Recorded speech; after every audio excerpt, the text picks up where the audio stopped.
रहीम। आपको grade 10 chemistry में welcome करते हैं। आज हमारा इस चैप्टर का 5वां lesson Lewis concept of acid and bases के मुतालिक है।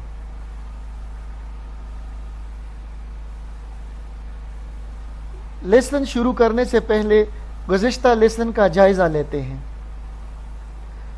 पिछले लेसन में हमने आर्हीनियस एसिड एंड बेसिस में जो खामियां थी उस पे बात की।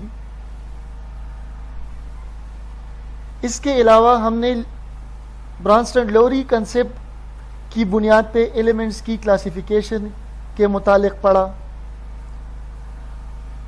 आज के लेसन पे जाने से पहले ऑब्जेक्टिव्स की तरफ आते हैं कि आज के लेसन के बाद तलबा इस काबिल हो जाएंगे कि वो लीविस एसिड एंड बेस जान सके, मुख्तलिफ एलिमेंट्स को वो लीविस एसिड और बेस में क्लासिफाई कर सके।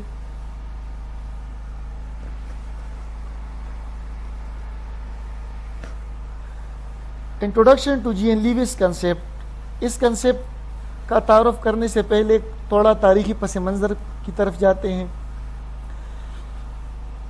गिलबर्ट न्यूटन लीविस एक मशहूर अमरीकी केमिस्ट था जो कि 23 अक्टूबर 1875 को पैदा हुए।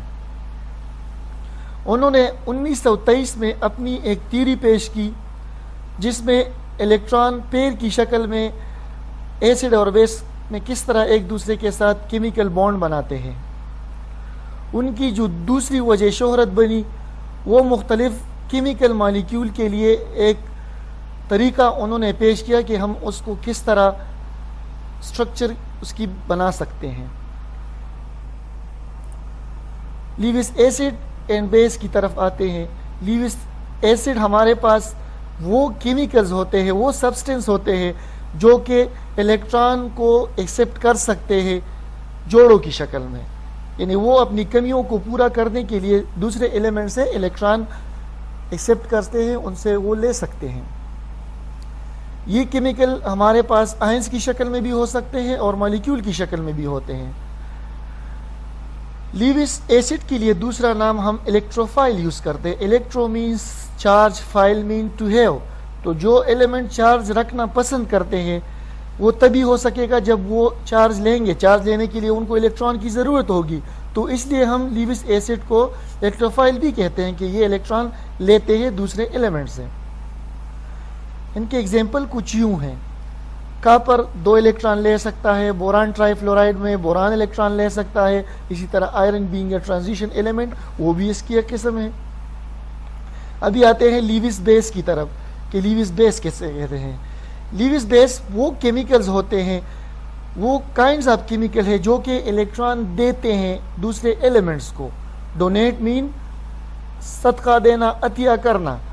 तो इनमें इलेक्ट्रॉन की तादाद ज़रूरत से ज़्यादा होती है या इनके अपने शेल में इलेक्ट्रॉन पूरे होते हैं, वैलेंस और उसका जो ड्यूप्लेट या ऑक्टेट शेल है वो कंप्लीट होता है, तो वो अपने फ्री इलेक्ट्रॉन दूसरों को जोड़े की शक्ल में दे सकते हैं। ये भी हमारे पास आयंस और मॉलिक्यूल होते हैं और वो अपने इलेक्ट्रॉन दूसरे एलिमेंट को देते हैं। लीविस बेस के लिए दूसरा लफ्ज़ न्यूक्लियोफाइल भी इस्तेमाल होता है। Nucleophile, nucleus from nucleus, phile mean to have. जिस तरह न्यूक्लियस में चार्ज होता है पॉजिटिव, तो लीविस बेस में भी हमारे पास पॉजिटिव चार्ज होता है। इसके एग्जाम्पल कुछ यूँ हैं। फ्लोरीन, एमोनिया और इथीन, ये हमारे पास इसके एग्जाम्पल्स हैं। इसकी एक्सप्लेनेशन कुछ यूँ है। हमारे आम मुशाहिदे में ये बात आई है कि जब एसिड बेस रिएक्शन में हिस्सा लेते हैं तो इस दौरान बेस अपने इलेक्ट्रॉन एसिड को डोनेट करता है। उसके पास इलेक्ट्रॉन की बहुतात होती है या वो कसीर मिकदार में होते हैं, तो वो अपने इलेक्ट्रॉन एसिड को देते हैं। इस दौरान पॉजिटिव चार्ज, जिनको हम कैटायन भी कहते हैं, उनमें इलेक्ट्रॉन की कमी होती है, तो इनको हम लीविस एसिड कहते हैं। और जो हमारे पास एनायन होते हैं या नेगेटिव चार्ज आयन होते हैं, वो अपने इलेक्ट्रॉन देते हैं क्योंकि वो ऑलरेडी उन पे माइनस चार्ज होता है, मतलब उसमें अपने इलेक्ट्रॉन ضرورت سے زیادہ ہوتے ہیں تو وہ اپنے الیکٹران ایسڈز کو دیتے ہیں. اس مثال پہ آپ ذرا نظر رکھیں.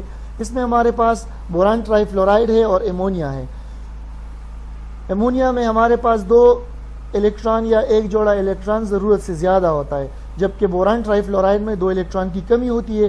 تو یہ NH3 اپنے 2 الیکٹران بوران کو دے دیتا ہے اور یہ ایک کمپلیکس کمپاؤنڈ بنا دیتا ہے. ابھی آتے ہیں ہوم اسائنمنٹ کی طرف.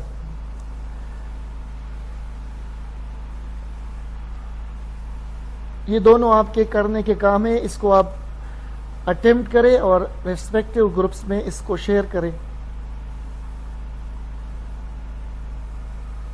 آپ کا شکریہ. اللہ حافظ.